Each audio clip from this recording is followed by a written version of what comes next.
எனக்கு இதுல அக்கறை இருக்கு, ஏன்னா இது என்னோட கோயில். அவங்க என்ன சொல்றாங்க, இது ஒரு மலேசிய இந்துக்களோட கோயில், யாரு தனிமனித சொத்து இல்லை. இது இந்த கோர்ட் ஆர்டர் இந்த இதெல்லாம் எடுத்து குப்பையில போடுங்க. நம்ம இது தனிமனித சொத்து இல்லை, இது மக்களோட சொத்து.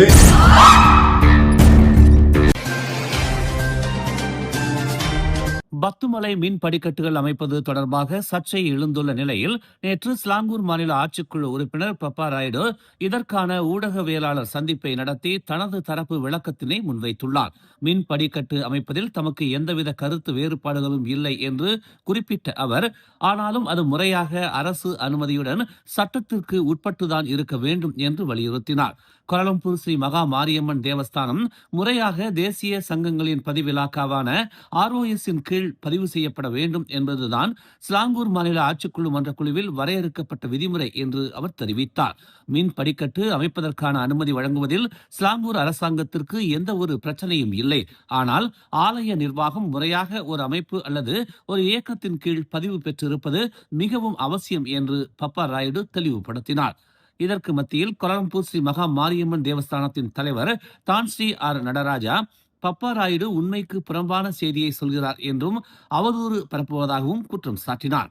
பத்துமலை திருத்தலம் தனிநபர் சொத்து அல்ல என்று நேற்று விளக்கமளித்து ஊடகவியலாளர் சந்திப்பை நடத்தியதோடு பப்பா ராயுடு மன்னிப்பு கேட்க வேண்டும் என்று வேண்டுகோள் விடுத்தார்.